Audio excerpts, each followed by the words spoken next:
Hello, everyone. Welcome to another Winner Circle Sports Betting Podcast. Sean Higgs coming at you. It's Thursday the 13th, but this is a college football edition for Saturday the 15th.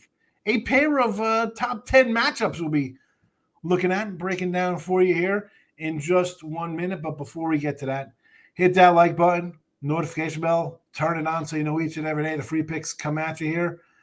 And subscribe to the YouTube channel. No better way to get back in the algorithm and get this channel growing. Hitting the like, share, subscribe, notification bells. Let's go. You don't want to miss out. Free pick videos in NFL and college football and college hoops. We did a college hoops video today. Player prop video is up for Thursday Night Football. Go check it out. I'm not telling you who's on it or what we picked. You got to go watch it. We made the video. I can come in here and tell you what everybody says, but then the videos don't get watched. I don't want that. Football Friday Live tomorrow, 1:30 p.m. Eastern. Matt Fargo, Mark Lawrence, myself, live at 1:30. Plenty of football talk. Or sometimes people bring up a baseball question and really throws Mark Lawrence for a loop, but it's all in good fun. Premium Who plays. does that? Yeah, me, really. Yeah, I'll bring it up sometimes. Like, hey, man, did you see this? What do you think about this hockey game tonight? Premium plays at gamblersworld.net. 3 730 packages, guaranteed show you profit. The number one package is the old access, $69.99. You can't beat it. Get everything. And really, this is the time of year to get it, right? You have college football, college basketball, hockey, NBA, all rolling out on like a Saturday, even on a Friday or a Thursday for that matter. We got NFL, college football, hockey. We got everything on today. So get the one-day all access. It's all included. Save you some money. But again, your best value bets, the weekly, the 30-day, guaranteed trade profit credit back. All sports included in all these packages as well. Also, new discounted packages, $10, $20, $30 premium pick subscriptions now at gamblersworld.net. Make the smart money move and get on board. Take a long-term package. Let's make some money. It's Thanksgiving in 2 weeks. It's bowls in a month. It's NFL playoffs in 2 months. And you're going to be like, wow, where's football? Because it's going to be baseball season. You'll be like, I wish we could bet a football game. And you'll be bitching and moaning about how it was a 10-7 game on Thursday Night Football one night. And you're like, oh, this is terrible. And then it's April and you're sad. Enjoy the football while you can. How about that, Alex, right? I'll bring you down. I'll bring you down to Chinatown, fella. Right? Everyone wants football. We got like 2 months of football left. We're headed into week 12 next week. It's crazy. It's almost over, yeah. Thanks for that insight. It's almost over. There you go. Doug, anything else to add to that? No, I just love the doom and gloom. I mean, there's nothing that puts a smile on a person's face to say football's over and it's the middle of November. I mean, that works for everybody. I'm just saying from the fact of how fast it goes. I mean, we're in weeks 11, week 12 of these sports. Next week, it's Thanksgiving week. The bowls start, what do we say, the 15th or 16th? It's a month. It's crazy how it goes. You're waiting, and next thing the best is yet to come. That's football. It's just it's like having kids. They grow up so fast. It's like football. It goes up so fast, it's gone. Oh. Well, wait 12 years and look in the mirror. Then ask yourself that question. Well, I won't have to worry about graying hair because I'd still be shaving it if it hadn't even fallen out by then. So, you can see I got the shadow going right now. You see the I do have hair. I do shave it there. All right, we got 2 games we're going to talk about today. We have the Oklahoma Sooners, Alabama Crimson Tide, Texas Longhorns, Georgia Bulldogs. I guess we'll start with the 3:30 game here with Oklahoma and I'm going to pull this up real fast here. The Bama team, 5.5 for Alabama. Total of 45.5. Again, a little movement on this game. Opened at a touchdown. It's moved down here to 5.5 mark. I don't want to say the easy or the cowards way out. Well, let's slow it down here for a second. We have a revenge angle for Alabama, right? Now, Oklahoma basically knocked them out of the playoffs last year. We have Oklahoma, maybe a better team, off of their bye week where they're not going to get looked, coming off Tennessee, I'd be weary about taking them here, right? Like, another game they have to win, right? 3 losses, you are out. You're getting bounced out of here. Now, a 3:30 start for you in this game. 5.5, 45.5. if the 7 was still out there, I'd be gung-ho on 7s for everybody here. Bye week is an added bonus. I think they have the better defense, Oklahoma. And they might be better than last year's team. As our guy Mark Lawrence used to say, and he still says it, because I do shows with him on Fridays, the old leaking oil, right? He talks about teams winning games, but the stats just aren't there for them, right? They're winning, but, stat-wise, they're getting beaten in games. Alabama's been beaten in quite a few games this year when it came down to their stat game of wins. The Florida State game looks miles and miles and years behind them after the way they started the season. Some close wins, yes, but listen, you're playing Georgia, playing a close game. I'm not really getting upset over that. I'm not on the revenge spot here. I think Oklahoma getting healthier with a bye week is the spot to play here. 5.5. I'm taking it, Doug. 5.5. Give me the Sooners. Yeah, and that's what I was going to start with. As good as Alabama has looked and played, they're not dominant. Okay, that's the one thing that you notice. And one of the things that I came across, their yards per play differential is good, but it's not elite. It's 0.9, or plus 0.9, compared to Oklahoma, which is actually plus 1.3. So Oklahoma, in part, it has been better statistically in the games that they played. But I'm looking at this and I think of one of the things that's completely different about Alabama is the coaching situation. And I've talked about DeBoer quite a bit, even on this show. And his mindset is not, and just even in terms of how he speaks about his team, it's not the same as Saban's, is that he's out there to win games. He wants his guys to play as well as they can for 4 quarters, where Saban wanted to dominate, every single game. That was the whole premise all the time, dominate the games. But then I look at, at Oklahoma, and one of the things, if you look across the landscape this year, there was a number of transfer quarterbacks this year that looked really good.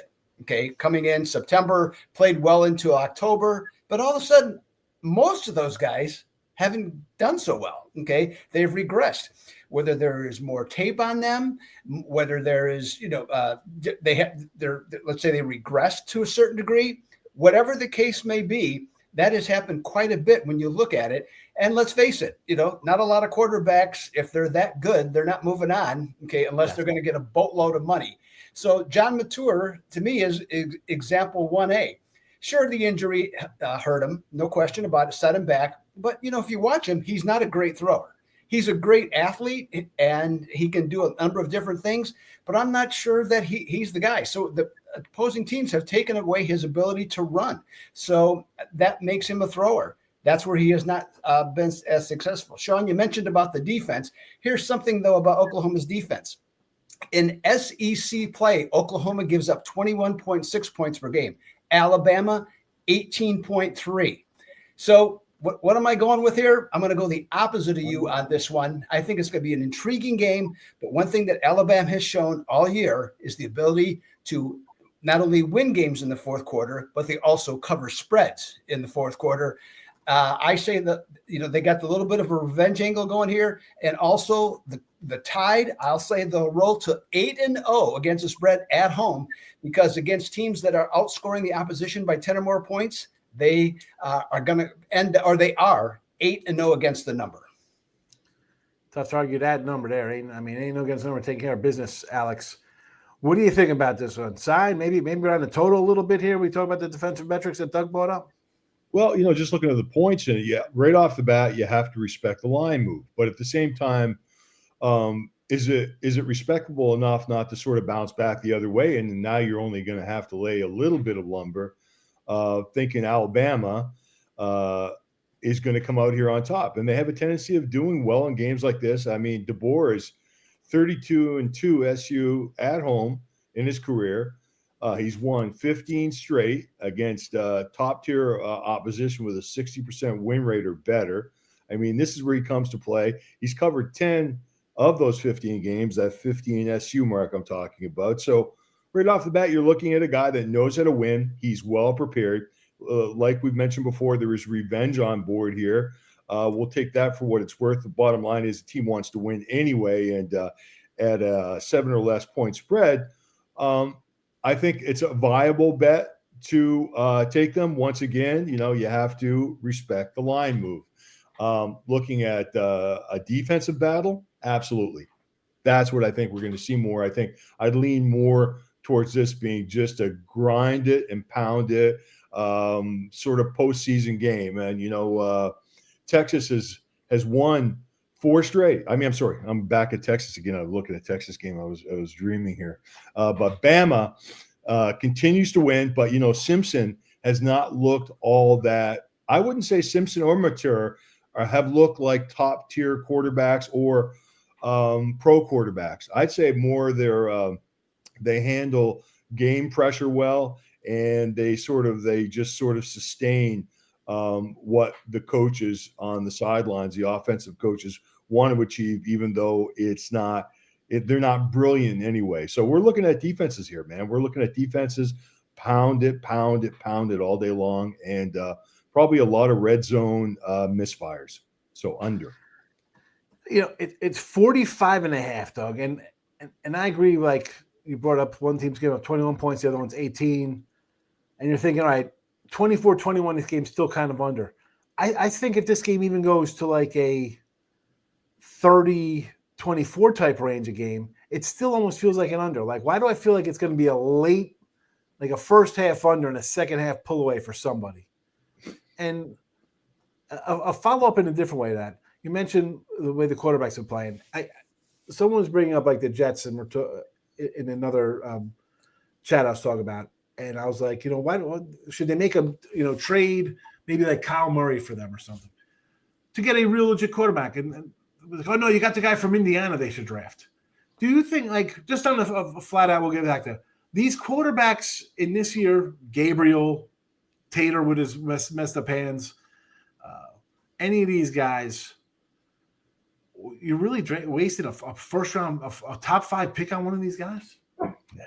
Would you? I can't. I wouldn't. Any of these quarterbacks this year worth a top 5 pick? Forget about the Jets. That was just the conversation I was having with this person. But like, if I'm a team, I'm not drafting these guys at a top 5 to my franchise quarterback. No. I mean, I like the Indiana quarterback, but I mean, he's got a lot of talent around him, and he didn't have a lot of talent at Cal. And so, he'd be going somewhere where there's not going to be a lot of talent with pro players. So that'd be a rough adjustment. I mean, you think it's talent because you're NFL players, but in the NFL level, there might not be all that great talented. That's why you're picking where you are with a new coach and a bag of ball. It's just, you brought up that ox. That's why I was like, you know what? Let's just throw it out there again. Listen, leave a comment, folks. If you think your quarterback for your team is a top 5 franchise guy, because that's what's going to be coming out about these guys. Look at this. And even in our next game, you'll be hearing about this guy's going to be a face of a franchise at the next level. Look at him. The quarterback position has taken a big step back lately. Anyway. So, there's less teaching. The coaches are calling all the plays, and the quarterbacks have no ability to adjust. If they see, a bad formation coming their way or a blitz or whatever, they just run the play. And they're not taught, they're in the shotgun all the time. So, it's a different game. Simple as that. We go on a little sidetrack, little rant about something. It's about poor quarterback play. Why not? We're talking about SEC and, 4 top 10 teams. We're going to talk about bad quarterbacks in college football. It's amazing we're talking about Oklahoma and Alabama, and I don't care what anybody says. I mean, let's focus again. Really, are we that amored by Mater or Simpson? Would you have them as your first round pick? I mean, look how many times have they screwed up all year long? How, the defenses around both teams are just amazing. That's why I went to the defensive concept here, because I can't see it. I can just see a lot of mess ups happen. Big time. Yeah. I like Simpson, and, and he's basically it's his first year. And so I generally speaking, I like the way he played. He didn't play well at all against LSU. I mean, that was obvious. But so I think he still has a more of an upside. But Mature, I think this guy is who he is. And so that's I could chalk up the LSU game. New coach that they gotta, they're gonna come out. That's their Super Bowl. I could see him struggling in that kind of spot. That's the other team's playing all out and trying to trip him up. It's one game. I'll give a guy a mulligan for a game, but this is more than just one game. He's still growing. He's still growing. All right, that was all right, boss. What's the official pick going to be then? Come on, it's your call. Let's go. Let's hear it. I think we're going to have to go with Alabama here. I want to say under, but why do I feel like it's going to be like a 30-24 and get over that total? Like it'll feel like a defensive game, but it's really not a defensive game.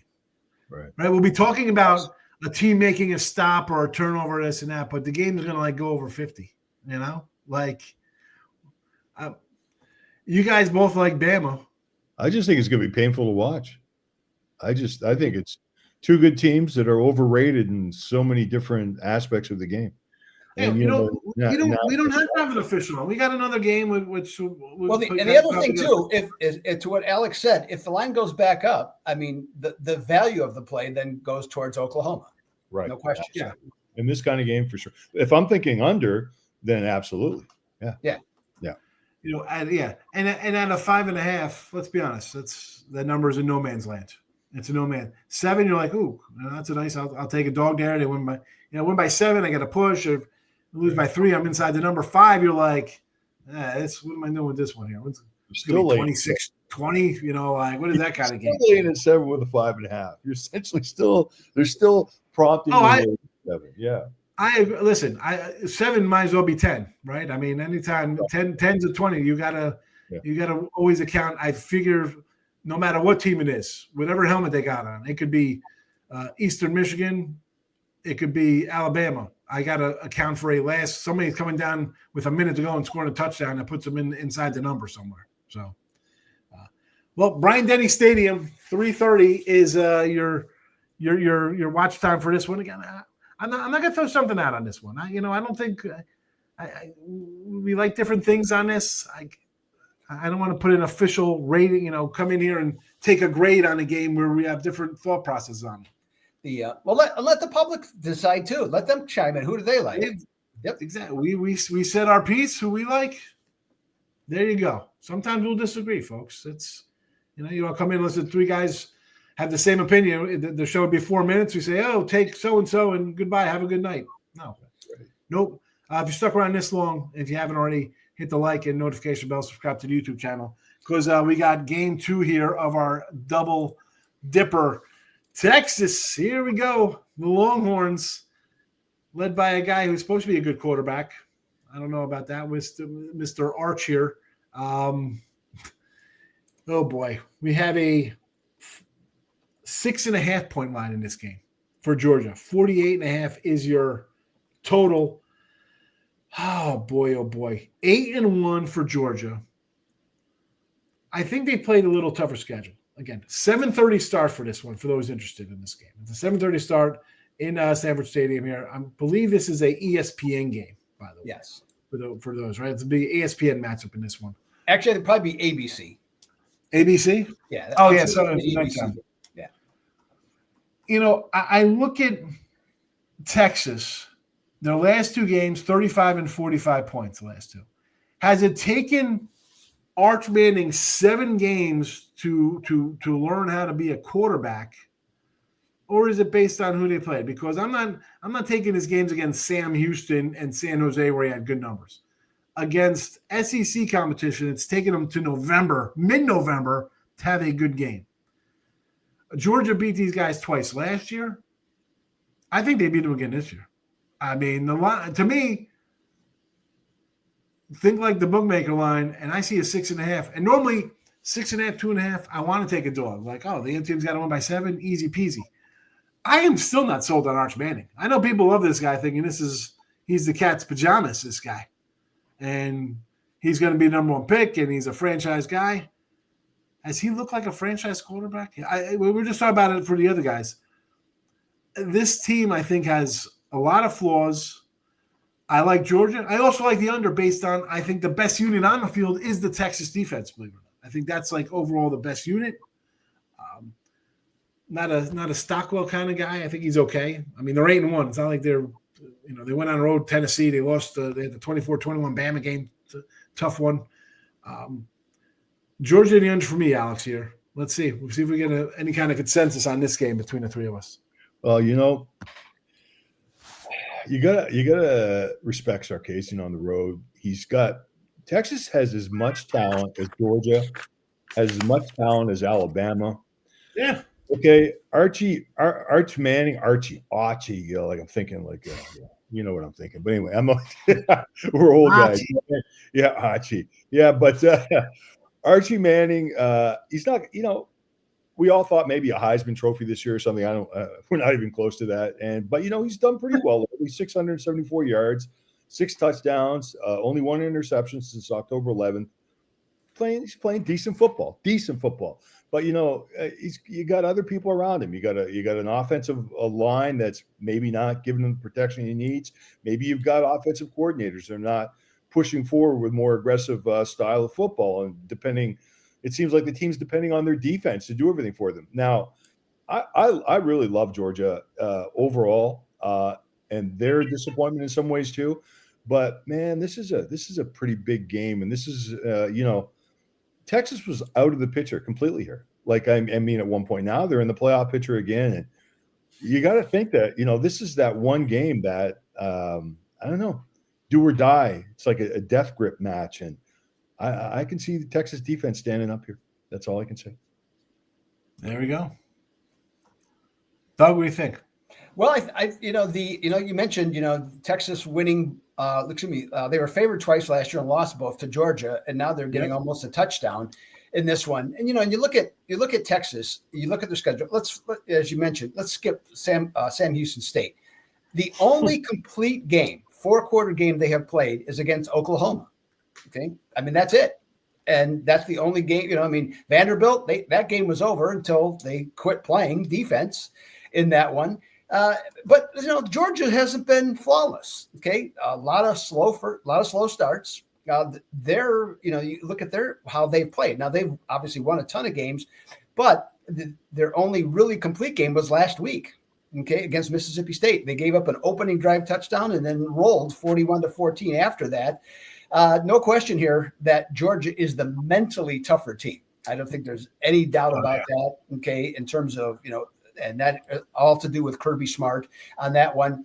But and you mentioned about Arch Manning. I mean, he has improved. I think there's no question about it, and I think he's improved because of coaching. Because if you watched how he's throwing the ball now, and if you saw him early in the season, he's throwing the ball with a great deal more authority. The other thing that he has been coached up to do, I'll just say it plain as I can. The Texas offensive line sucks. Okay, they're one of the 3 worst offensive lines in the SEC. They can't move a blocking sled on a running game. They're just horrible. So they have taught him that if you drop back the pass, you're going to have a lot of traffic around you. Focus on what you're supposed to down the field. And that's what he's done. He's not bailing out on the run to just run as much as he did. And that's all made him a better quarterback and a better passer with better techniques in his throwing. But I'm looking at this and I say, geez, I think this is going to be a close game. That's the sense I get from this one. I think this is going to be a 3-point game either way. But in terms of the point spread, I'm looking at the Dogs, who are 0-7 against the spread at home off a win by 17 or more points. Give me Texas plus the points for my pick on this one. All right. Texas plus 6.5. And I'm going to add in a bonus under 48.5 here for this game. So you get a side and total on the Texas game. The Bama game, we're a little separated on those kind of thoughts. It happens. I want to. If we're going to give out the game, I want it to be something we all love. And you're right about the Georgia game. I said I like Georgia. I didn't bet Georgia. I don't have Georgia, so there is that. And you brought up a good point last year. Texas favored in those games, and now you get a full 7-point or more swing. I mean, basically get a touchdown here. So I do not think we allude to talent-wise. Bring in recruits, there is that much difference between the two programs. And honestly, let's kind of look at maybe Kirby Smart here. Hasn't been able to beat Bama ever. You think he'd be able to get over the hump? That's a different team, but you know what? Maybe you're not getting the guys now all of a sudden, right? You got to spread that money around. The depth isn't there. Your backup doesn't come in there and dominate another team. Texas got that big money. They got guys here, and Arch is what he is. Maybe a little time, whatever. Yeah, I'm on this Texas guy. I might use this as a premium play now. Believe it or not, thinking about it. I wasn't even thinking about that point where you mentioned dog favorites last year in 2 games, and then a total flip of the switch. Yeah. Total 180. Yeah. Not even like a 4.5 where you'd be like, all right, 4.5. You'd be like, oh, okay, 6.5. Indeed. Or you could go with one of my favorite expressions. This goes back for old-time Chicago Cubs fans, Ron Santo, okay, great player back in his day, and then a longtime announcer, big homer. He would say, you know what? This situation has completely flipped. It's 360 degrees different. He'd say it all the time. Well, that's I know it's stupid beyond belief. And nobody ever called him out on that. I always thought that. I've heard people say it's a total 360. Really? You just turn around and walked in a circle? No, it's a 180. I always like that one. Or it's a 420. If you go around once, you look at it, you kind of circle, do a little lap to make everything okay, and then you go back to second time. Yeah. But if we were looking at this game back in August, we'd say we're looking ahead, like we said this before. We'd be on Texas now +7. We wouldn't even double think that one. Right. Yes. Yeah. So. You'd have to think, if I'm not taking it, how bad the quarterback's out, right? That's your approach from a 3 in August to a 7 now. Oh, the quarterback's not playing? They're actually playing better. Really. There you go. Yeah. You get 2 for this one. 2, 1 game, and the other one you could do as you will in the next game, folks. But Texas under 48.5. Texas +6.5, 33 and 32 with the free picks with college football. Again, free picks out of free picks. Our best bets are up at gamblersworld.net. Doug, what do you got here? This is going to be released on a Thursday, but you'll have Friday and Saturday to tell people what you got going on. They'll have a couple days to look at the video. Yes, obviously we'll have a bunch of college football plays, probably looking at 5 right now, and I actually have one on Thursday night that is available coming off the Wednesday winner with Central Michigan. So happy about that. NFL, it's been 3 straight winning Sundays. Look to make it 4 in a row this upcoming week. Of course, we have college. We got college basketball. We got the NHL. I've won 3 in a row in the NHL. But I would be remiss, and I have been remiss, in not talking about, Sean, the line moves articles at gamblersworld.com. They're back. I love it. And so they're there. And just a couple things people should know is that thing number 1, I wish my picks were as good as my line moves picks in the NFL, 17-6 the last 3 weeks. So that's been great. And in college football, it's been better. It's not as good, I should say, 12-9. But here's something and a reason to go there is that one of the things I do for both articles, NFL and college, I go through a site and I take the top public plays based on money, okay, and I list the top 5 for college, the top 3 for the NFL, and that's for sides and totals. In the last 2 weeks, okay, of the plays that I posted or the teams that I posted, the playing against the public plays are 19-1. Wow. Wow. So that should be reason enough to stop by gamblersworld.com on Friday afternoon, check it out, and see what I got posted for college football and what those my free plays, along with the plays that are just generated by information I'm taking and writing down. 19-1, fading the public. You are right. Which is crazy when you think about it, because the favorites were on such a run. Right. Yeah. I mean, just I was because 2 weeks ago it was 0-10, and I thought, wow, I don't even remember the last time I had an 0-10 doing this articles because these types of articles I have written going back to the early part of well over a decade ago, and so reintroducing it again, writing this, and then followed up with 1-9 last week. There you go. Gamblersworld.com for the articles and videos. Gamblersworld.com for all of Doug's top premium action. Alex, what do you got for us? Man, Doug's been around for a long time. A long time. Anyway, much respect. So what was he going to say? You know what? I'm always saying this same thing over and over again. It's line moves for me. I'm one of the guys that gets his games out a little bit later than maybe most people or most handicappers that we know. So my stuff will probably be out for the weekend, Friday evening. line moves mean everything to me. And like Doug has pointed out, maybe if you can sort of center in on those line moves, which I do sometimes, we have an edge. So we're going to have football. We're going to have all kinds of football. I think more than usual. This is usually where I start to get going with my football selections. A lot more on board. And, of course, more college basketball. I'm rolling in that right now. In NBA, I'm also doing quite well in the NBA right now. And I'll get back to playing some NHL here either this weekend or next week sometime after I've had a little bit more time to sort of look over everything. But anyway, lots of action, lots of opportunity to make money. I'm usually out of the gate early with college NFL. There's 4 though for Saturday so far. It's I don't know, a little tougher last couple weeks for me. Like 500 week, good week last week, but it's one at a time. Some days you love the board, some days you don't. I mean, I like to get in early. Some NFL ready for next week, week 12. I've already moved on, but I'll have stuff up. I'll be writing I got some write-ups done right for college football. So my Saturday college football will be up. Sunday NFL packages will be up today and tomorrow for that.